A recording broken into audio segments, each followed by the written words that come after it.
নমস্কাৰ এভৰিৱান আপোনালোকে চাই আছে আমাৰ ইউটিউব চেনেল জিবিয়ান আসাম আজি ৰাতিপুৱাৰ ভাগতে এটা ইম্পৰ্টেন্ট আপডেট আহিছে এটা বিগ চেঞ্জেছ আপকামিং যি টেট কাম ৰিক্ৰুটমেন্ট টেষ্ট হ'বলগীয়া আছে সেই সম্পৰ্কত আৰু গোটেইখিনি কথা আপোনালোকক মই জনাম সেই চেঞ্জেছটো সম্পৰ্কটো জনাম আৰু সেই চেঞ্জেছটোক লৈ পেলাই কেণ্ডিডেট সকলৰ মাজত যিটো এটা পেনিক সিচুৱেশ্যন হৈছে সেইখিনি সম্পৰ্কটো কিছু কথা ডিসকাস কৰিম আপোনালোকে ভিডিওটো কেৱল শেষলৈ চাব ভালকে চাব ভিডিওটো শেয়াৰ কৰিব এতিয়া প্ৰথম কথা হ'ল যিটো চেঞ্জেছ আজি সেকেন্ডাৰী এডুকেশ্যন আসামৰ পৰা এখন নোটিছ আহিছিলে আৰু সেই চেঞ্জেছটো আপোনাৰ যিখন পেপাৰ আহিব 140 মাৰ্কছৰ কোৱেশ্চন থাকিব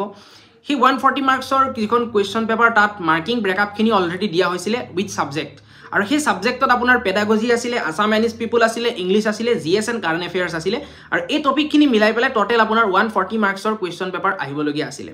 য'ত আপোনাৰ পেডাগজিৰ 50 আসাম এনিজ পিপলৰ 50 ইংলিশৰ 30 আৰু জিএস এণ্ড কাৰেণ্ট এফেয়াৰ্সৰ 10 আছিলে কিন্তু এইখিনিত এটা চেঞ্জেছ আহিলে পেডাগজি সেমে থাকিব 50 নম্বৰে থাকিব আসাম এনিজ পিপলৰ পৰা যেটো 50 মাৰ্কছ আহিবলগীয়া আছিল হেতুৰ পৰা 15 নম্বৰ কাটি আনা হৈছে এতিয়া আসাম এনিজ পিপলৰ পৰা আপোনাৰ 35 মাৰ্কছ আহিব তাৰ লগতে এটা নতুন সাবজেক্ট ইনক্লুড কৰিলে হেতু হৈছে আপোনাৰ জেনাৰেল ম্যাথমেটিক্স ক্লাস 10 ষ্টেণ্ডাৰ্ডৰ জেনাৰেল ম্যাথছ আহিব 15 নম্বৰৰ তাৰ লগতে ইংলিশ খিনি থাকিব 30 মাৰ্কছৰ আৰু জিএস এণ্ড কাৰেণ্ট এফেয়াৰ্স থাকিব 10 মাৰ্কছৰ গতিকে এইখিনি আছিল আজিৰ যেটো চেঞ্জেছ নটিফিকেশন যিখন প্ৰকাশ পাইছিলে সেইখিনি কথা আৰু এই নটিফিকেশনখন অলৰেডি মই মোৰ টেলিগ্ৰাম চেনেলত দিছো ডেসক্ৰিপচন বক্সত আমাৰ টেলিগ্ৰাম চেনেলটোৰ লিংক আছে তাত জয়েন হৈ পেলাই আপোনালোকে আজিৰ যিখন আসাম ট্ৰিবিউন তাত এই নটিছখন আহিছে আসাম ট্ৰিবিউনখন মই তাত দিছো আপোনালোকে আমাৰ টেলিগ্ৰাম চেনেলত জয়েন হৈ চাব পাৰিব তো এতিয়া এই যিখন নটিছ প্ৰকাশ পাইছিলে আজি চেঞ্জেছটোক লৈ পেলাই তাৰ পিছত এখন সিলেবাস বহু ক্যান্ডিডেটছে মোক দিছে হোৱাটছআপত দিছে টেলিগ্ৰামত দিছে দি পেলাই সুধিছে এনেকুৱা ধৰণেই হ'ব নেকি চাওক সিলেবাস ডিটেইলছত এতিয়ালৈকে অহা নাই আৰু মোস্ট প্ৰবেবলি ডিটেইলছত নিদিব পাৰে যেহেতু এটা কম্পিটিটিভ এক্সাম অসমত কম্পিটিটিভ এক্সামত তেনেকৈ ডিটেইলছত সিলেবাস দিয়া দেখা পোৱা নাযায় এডিআৰি হৈ গল লাষ্ট এডিআৰিটো দিয়া নাই তেনেকুৱাকৈ মাৰ্কিং ব্ৰেকআপ খিনি আৰু সাবজেক্ট খিনি দি দিছিলে তেনেকৈ মানে পঢ়িব লাগিব আৰু উপায় নাই তথাপিও আপোনাৰ আজি এখন সিলেবাস আপোনাৰ হোৱাটছআপত হক বা বিভিন্ন সোশ্যাল মিডিয়াত আপোনাৰ ভাইৰেল হৈছে এতিয়া কোনে এই কামটো কৰিলে নাজানো সেইখন আপোনাৰ ফেক হয় ফেক মানে কোনোবাই এডিট কৰি পেলাই আগৰ পুৰণা যি লাষ্ট হাই স্কুল হায়াৰ সেকেন্ডাৰী টেট হৈছিলে সেই হায়াৰ সেকেন্ডাৰী টেটৰ সিলেবাসখন কোনোবাই এডিট কৰি পেলাই এতিয়া আজি প্ৰকাশ পাইছে বুলি পেলাই দি দিছে গতিকে সেইখন আপোনালোকে আজি প্ৰকাশ পোৱা বা ৰিসেন্ট এই টেট কাম ৰিক্ৰুটমেন্ট টেষ্টৰ ডিটেইল সিলেবাস নহয় তাত যিখিনি বেসিক নিউমাৰিকেলছ আছে ম্যাথছৰ কথা কৈছো সেইখিনি আপোনাৰ হায়াৰ সেকেন্ডাৰী টেটত যোৱা হায়াৰ সেকেন্ডাৰী টেটত লাগিছিলে সেইখিনিও থাকিব পাৰে কিন্তু গ্ৰেজুৱেট টিচাৰৰ যিখন কোৱেশ্চন পেপাৰ থাকিব কমন পেপাৰ সেইখনত হয়তো সেই টপিক খিনি নাথাকিব পাৰে কাৰণ তাত বহুখিনি এডভান্স ম্যাথছৰ টপিক আছে পোষ্ট গ্ৰেজুৱেটৰ যিখন কোৱেশ্চন পেপাৰ তাত হয়তো ইনক্লুড থাকিব পাৰে কিন্তু থাকিব নে নাথাকিব তাৰো পসিবিলিটি নাই কিন্তু ম্যাথছক লৈ পেলাই আপোনালোকে পেনিক নহব কি থাকিব কি নাথাকিব কাৰণ অলৰেডি আপোনালোকে বহুখিনি কম্পিটিটিভ এক্সাম নিশ্চয় দিছে তাত যেনেকুৱা ধৰণৰ যিখিনি ম্যাথছ আপোনালোকে পঢ়িছিলে বা তাত যিখিনি ম্যাথছৰ টপিক লাগিছিলে সেই টপিক খিনি ইয়াতো লাগিব কোনো ধৰণৰ বেছি ড্ৰাস্টিক চেঞ্জ একো নাই এতিয়া বহুতে এই যেটো ম্যাথছ ইনক্লুড কৰিলে বিশেষকৈ আৰ্ট ষ্টুডেন্ট খিনিৰ মাজত এটা পেনিক সিচুৱেশ্যন আহিছে যে কি হ'ব কি নহব কাৰণ এক্সামৰ আগমুহূৰ্তত আপোনাৰ তেনেকৈ সিলেবাস দি দিলে হেতু এটা বাৰু এটা দুখ বুলিয়ে কওঁ মই গভৰ্ণমেণ্টৰ এটো কেৱল মাত্ৰ এই অনগোইং গভৰ্ণমেণ্টৰ দুখ নহয় কোনোবা যদি গভৰ্ণমেণ্টৰ কোনোবাই চাই আছে বেয়া পালেও প্ৰবলেম নাই মোৰ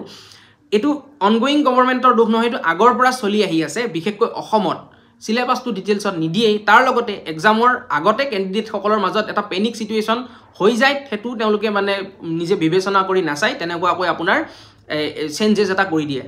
তাৰ পিছত সেই চেঞ্জেছ মতে কিমান পেপাৰ কোৱেশ্চন পেপাৰত থাকে হেতু এটা লক্ষণীয় কাৰণ আমি যোৱা এডিআৰিটো দেখিলো যে অমুক আহিব ইমান মাৰ্কছৰ আহিব কিন্তু কোৱেশ্চন পেপাৰত ক্যান্ডিডেটে দেখিলে হেইবিলাক কিমানখিনি মাৰ্কছ ফলো কৰা হৈছে কিমানখিনি যি টপিক দিছিলে হেখিনি কিমান ফলো কৰা হল হেখিনি এটা লক্ষণীয় এটা কোৱেশ্চন মাৰ্ক খদাই থাকিব গতিকে ইয়াতো আপোনাৰ তেনেকুৱাই হল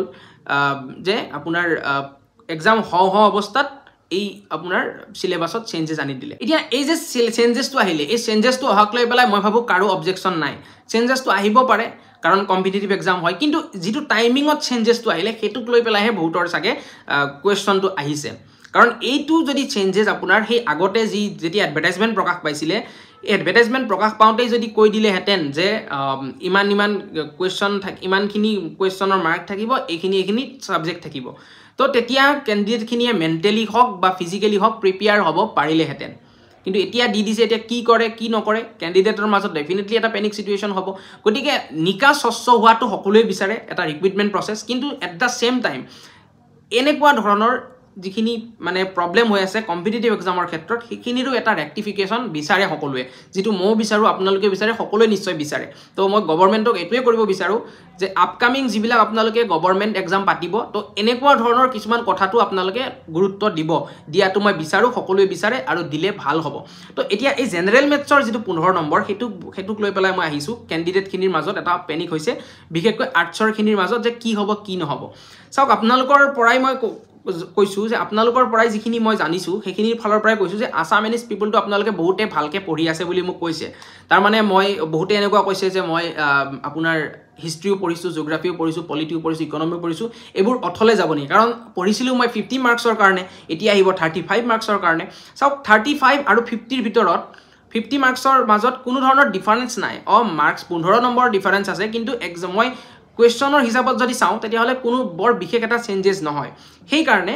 আপুনি অলৰেডি যিখিনি প্ৰিপেৰেশ্যনত আছে বা যিখিনি পঢ়িলে সেইখিনি একদম অথলে নাযায়। আছামিজ পিপুল বা বিশেষকৈ জিকে টপিক বুলি ক'লে আপোনাৰ এখন সাগৰ হয়, কি আহিব কি নাহিব কোনেও ক'ব নোৱাৰে এই 35 মাৰ্কছৰ ভিতৰত। গতিকে যিখিনি পঢ়িলে সেইখিনিতো পঢ়িবই, তাৰ লগতে আপোনালোকে ৰিভিজনো কৰি থাকিব, সেইটোৱে ক'লোঁ। এতিয়া জেনেৰেল মেথছৰ যিখিনি 15 নম্বৰ আছে সেইটোক লৈ পেলাই আৰ্টছৰ ষ্টুডেণ্টখিনিৰ এইটোৱে প্ৰব্লেম যে আমি কি কৰিম এতিয়া। চাওক, এই 15 নম্বৰৰ ভিতৰত গোটেইখিনি যে আপোনাৰ টান আহিব তেনেকুৱা কথা নহয়। ইজি কুৱেশ্যনো থাকিব, অলপ মিডিয়াম কুৱেশ্যনো থাকিব, অলপ মানে মিডিয়াম বা অলপ ট্ৰিকি কুৱেশ্যনো থাকিব। এতিয়া যিখিনি একদম নোৱাৰে বুলি কৈছে, একদম নোৱাৰাকৈতো আপোনালোকে নাই নিশ্চয়, সকলোৱে অলপ হ'লেওতো পাৰিব, এটলিষ্ট 5টাতো কুৱেশ্যন পাৰিব। আপোনালোকে কুৱেশ্যন পেপাৰ যিদিনা দিব তেতিয়া 5টাতকৈ মেবি বেছিয়ে পাৰিব লাগে। যেতিয়া প্ৰেক্টিচ কৰি থাকিব লাহে লাহে তেতিয়া গম পাই থাকিব। তো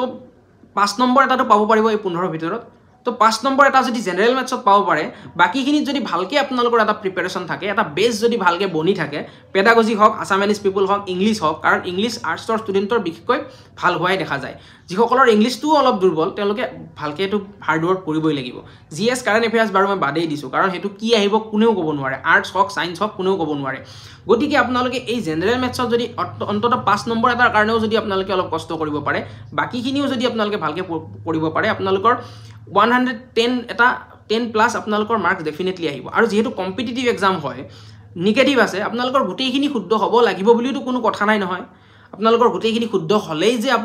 আপুনি চাকৰি পাব তেনেকুৱাও কোনো কথা নাই।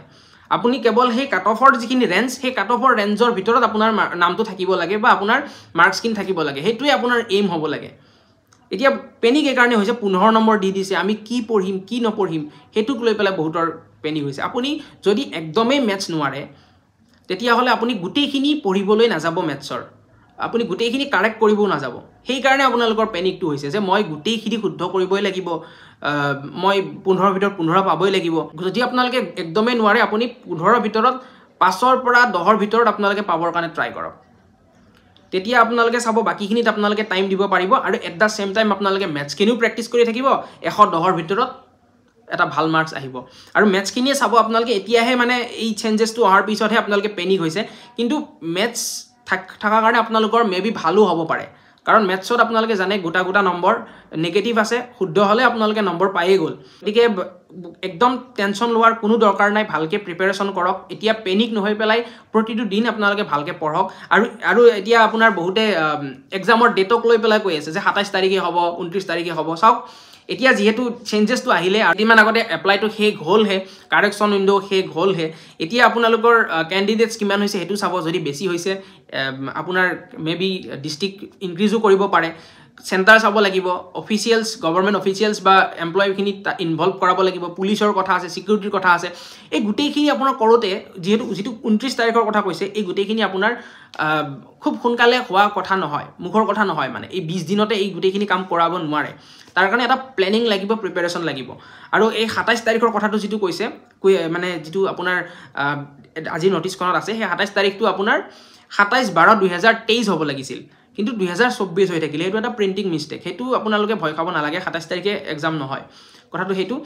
এতিয়া যিহেতু চেঞ্জেছ হ'ল, আপকামিং আপোনাৰ পঞ্চায়ত ইলেকশ্যনো আহি আছে, গতিকে জানুৱাৰীটো আপোনালোকৰ এটা বেষ্ট সময়, জানুৱাৰীটো হ'ব পাৰে। মই একদম হ'ব বুলি পেলাও নকওঁ জানুৱাৰী লাষ্টত বা ফেব্ৰুৱাৰীও হয়তো যাব পাৰে কোনো কথা নাই গতিকে আপোনালোকে এতিয়া এক্সাম কেতিয়া হ'ব কি হ'ব এইবিলাক কথা চিন্তা নকৰি ভালকৈ আপোনালোকে প্ৰিপাৰেশ্যন কৰক সেইটোৱে বিচাৰিছোঁ যদি পঢ়া হৈ গ'ল বহুতখিনি আপোনালোকে ৰিভিজন কৰক মেথছখিনি ছাইড বাই ছাইড চাওক যিসকলে অলপ টান পায় বাকী আপোনালোকৰ হ'ব বুলি পেলাই মই ভাবিছোঁ গতিকে এইখিনি কথা ক'বলগীয়া আছিলে বহুতখিনি কথাই ক'লোঁ যিহেতু বহুতে জানিব বিচাৰি আছে কেনেকুৱা হ'ব কি হ'ব সেইকাৰণে কথাখিনি ক'লোঁ ভিডিঅ'টো শ্বেয়াৰ কৰিব আপোনালোকে আপোনালোকৰ মতামত কমেণ্ট বক্সত নিশ্চয় কমেণ্ট কৰি জনাব টেলিগ্ৰাম চেনেলটো জইন হ'ব আপকামিং আপডেটবিলাক এনেদৰে ভিডিঅ'ৰ জৰিয়তে লৈ আহি থাকিম তাৰ বাবে যদি ইউটিউবত চাই আছে চেনেলটো ছাবস্ক্ৰাইব কৰিব আমাৰ আৰু ফেচবুকত যদি চাই আছে আমাৰ পেজখন ফ'ল' কৰিব ফৰ দি আপকামিং আপডেটছ গতিকে আজিলৈ ইমানেই লগ পাম এটা নতুন ভিডিঅ'ৰ সৈতে তেতিয়ালৈ ধন্যবাদ নমস্কাৰ